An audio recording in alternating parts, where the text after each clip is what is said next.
Аз, ти и светът около нас вибрираме на най-различни честоти. Едни по-бавно, други по-бързо, но всички сме свързани в едно цяло. И винаги се движим. Когато спим, съзнанието ни остава будно, така както на всички други елементи от нашата Вселена. Днес е време за третият принцип. Нищото не е в покой. Всичко се движи, всичко вибрира.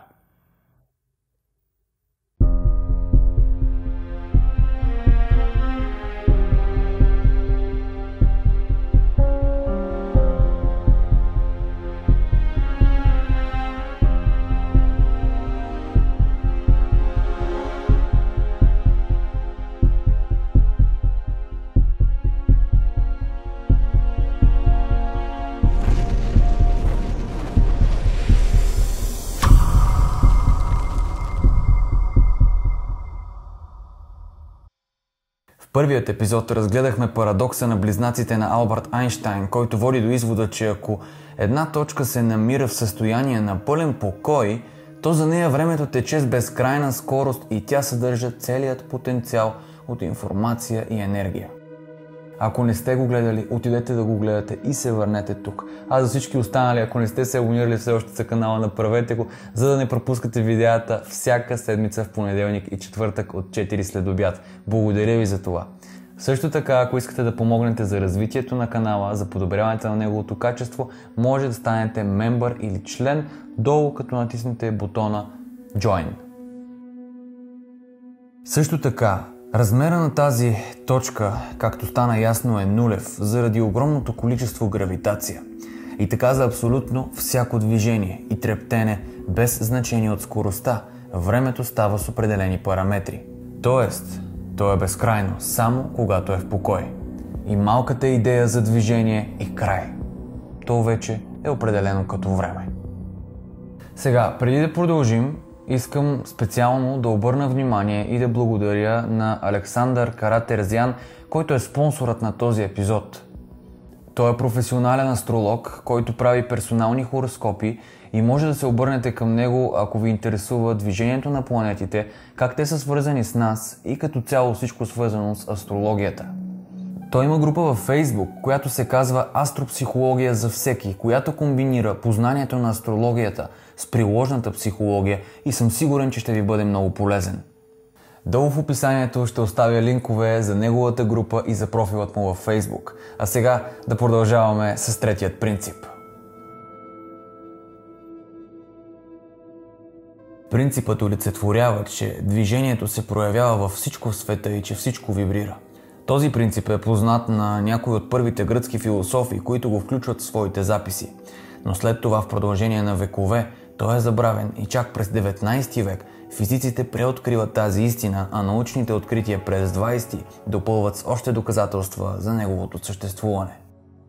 Сега, принципа означава не само, че всичко постоянно трепти и постоянно вибрира, но и също така, че единствените различия между проявленията са тези на тяхната скорост. И на практика източникът се движи толкова бързо, че е в пълен покой. Например, за един човек, който става рано сутрин и отива на работа, вечер се връща у дома и казва, че се движи като махал. И той вибрира с честота от типа един път на ден. Това е неговата собствена, индивидуална честота, персонална. Няма нито една друга такава в цялата Вселена. Едновременно обаче сърцето му бие с вибрация от 70 удара в минута. Неговото съзнание пък има различна вибрация от тази на мислите и на чувствата му. Те пък от своя страна имат съвсем различна вибрация от тази на атомите, от които е съставен организма му.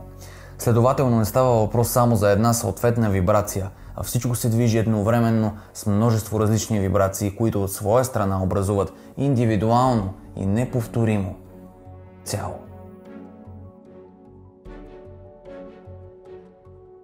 Това, което вибрира, учените наричат енергия, метафизиците дух, а вярващите Бог.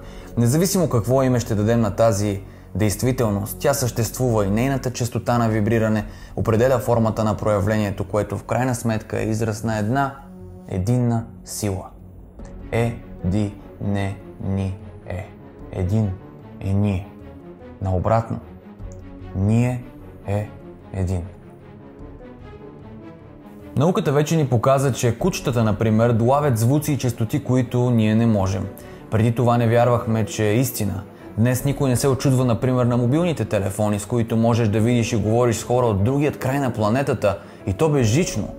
Преди 100 години, ако някой ти бе казал, че ще може да носиш със себе си едно малко екранче и ще имаш връзка към целият свят, то той би те помислил за луд, естествено. Гулиелмо Маркони е италянецът, който показва на света радиокомуникациите. Неговите колеги и други учени му казват, че е готов за лудницата. Въпреки това, той изпраща и получава първият радиосигнал в Италия през 1895 година. Точно поради тази причина давам тези примери, защото ако искаме истински да осъзнаем принципите и да ги разберем, трябва да направим едно единствено нещо. И това е да отворим ума си. Да отворим ума си и да допуснем всяка версия, че всичко би било възможно. Във всеки момент. Да не се затваряме в собствените си рамки. На практика ние живеем в море от вълни, или както казва Боб Проктър, ние живеем в океан от движение. Всяка мисъл, чувство или каквото и да е умствено състояние има своята съответна скорост или вибрация. И чрез известно усилие на волята на дадено лице, тези умствени състояния могат да се възпроизведат така, както един музикален тон, като накараме даден инструмент да вибрира в известна скорост. Също както и даден цвят може да се възпроизведе по подобен начин. Още през 1986 година Естер и нейният съпруг Джери Хикс влизат в контакт с по-висши същности, по-късно познати като Авраам. Авраам са група от същности от другата страна или енергийният свят, като те говорят чрез Естер. Авраам обяснява как всичко във Вселената вибрира и се движи. Как всичко има своя вибрационна честота, масата на колата, рамката на картината, скалата, дори нашите мисли и чувства. Масата е чиста енергия и движение. Въпреки това, ние не можем да го видим, така че се появява отделно от нас. Това всъщност е една илюзия. Принципът на вибрацията е невидим, но ако не можем да видим едно нещо, то това определено не означава, че то не съществува. Преди изобретяването на микроскопа, например, хората биха мислили, че сте напълно луди, ако им кажете, че има малки същества, пропълзяващи върху кожата на всички хора. Да вземем какво казва науката, например. Че цялата енергия произлиза от вибрациите, например, на топлината или температурата. Без значение дали един предмет е горещ или студен, това са просто две състояния на едно и също явление. Две противоположности на едно цяло, плюса и минуса. Той има определени топлинни вибрации и в този смисъл се движи и трепти. Планетите, например, обикалят около Слънцето и много от тях се въртят около оста си. Слънцата или звездите обикалят около по-големи центрове и така до безкрай. Молекулите непрекъснато трептят една около друга и една до друга. Те са съставени от атоми, а атомите от кварки, които също трептят една до друга. Всяка форма на материя притежава своя собствена вибрация и честота. Това е. Същото е и с енергията. Науката казва, че светлината, топлината, магнетизма и електричеството са само форми на трептящо движение, свързани с етера. Точно тази етерна субстанция е мостът между така наречената материя и енергия или сила от другата страна. Учените дават примера с бързо движещото се колело, цилиндър или капак. Ето какво представлява този пример. Примерът показва как колело, което се движи с ниска скорост и съответно движението се вижда, а слухът е почти никакъв. След няколко секунди обаче движението става толкова бързо, че може да се чуе едно дълбоко ръмжене и с нарастването на скоростта се усилва и звука, естествено. След което се чуват всички тонове от музикалната скала, все по-високи и по-високи, докато накрая се чува последният тон, който човешкото ухо възприема от много писклив звук до пълна тишина. Скоростта е толкова висока, че ушите ни дори не могат да регистрират тази вибрация. След това настъпва възприемането на топлина. После окото започва едвам да забелязва предмета, който става с тъмно червеникав цвят. Когато се увеличи скоростта, червеното минава в оранжево, оранжевото в жълто и така през всички цветове. Когато предметът достигне до определена скорост, неговите молекули започват да се разделят и да се превръщат в елементите и атомите, които са били преди това, като накрая всичко изчезва в потенциала. Важно е обаче да се каже, че предметите всъщност не се разлагат и не се разделят, а достигат до такава честотна вибрация, че се освобождават от бариерите и ограниченията, които им въздействат. Същото е и при нас. Затова, когато отворим ума си, освободим се от филтрите, от ограниченията, които сами си залагаме, ще можем да видим пълната картина и ще ни е по-ясно. Ще разберем принципите, ще разберем как работи цялата Вселена. Това е принципът ти, който поражда телепатията и това да въздействаш с мисли на другите около теб. Може много лесно да проверите как действа този принцип, като където и да се намирате, няма никакво значение, на колкото и години да сте, няма никакво значение. Да кажем, че сте в стая като мен, фокусирате се, избирате си една единствена точка от цялата стая, след което опитвате се да се фокусирате изцяло в нея, без да мигате. Правите го за около 3 или 4 минути. Фокусирате се без да мигате в тази точка. Тези, които издържат повече от 5 минути, направо влизат в медитация. Лесен начин за влизане в медитация също така. Важно е да се отбележи, че има хора, които използват този принцип с лоши намерения. Тоест могат да ви контролират ума и мислите и вие да си мислите, че това идва от вас, а всъщност да е насадено от някой друг. Точно затова е хубаво да се овладее принципа и да се практикува, защото така не само сме в хармония с Вселената, но и можем да усетим кога някой се опитва да ни манипулира и да ни контролира. А това е важно. Сега обаче нека говорим конкретно. От гледна точка на източника, понеже няма време. То е единствено винаги тук и сега. Обаче за нас времето е линейно, което автоматично създава илюзията за минало и бъдеще.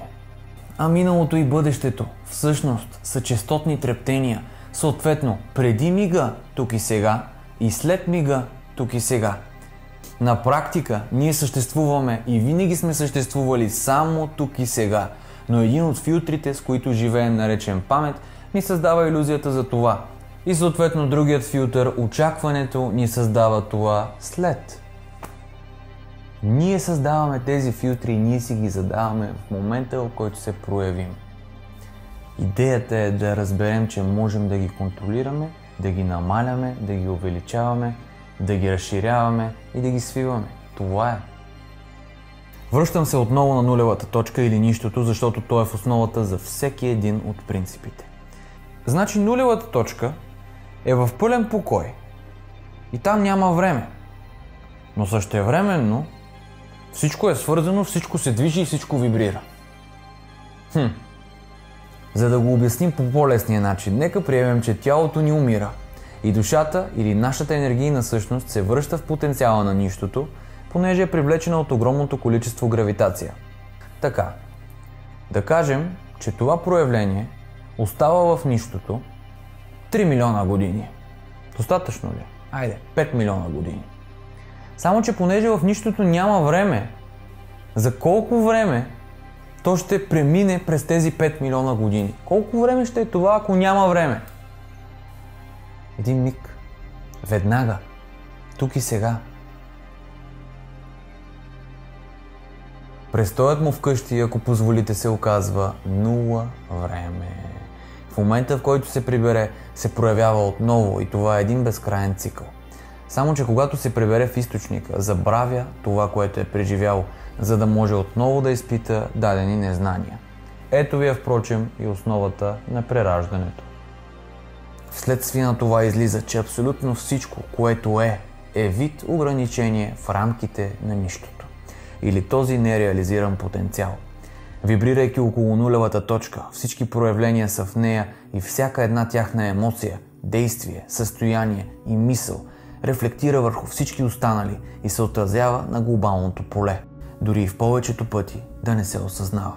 Спрямо потенциала, тези актове на мислене, действия и емоции и каквото и да е, се явяват честоти с висока вибрация и тази вибрация е причината за поява на нови и нови проявления, като всичко това е безкрайно. Още древните Упанишади казват, че когато откъснеш тревичка, цялата Вселена потръпва.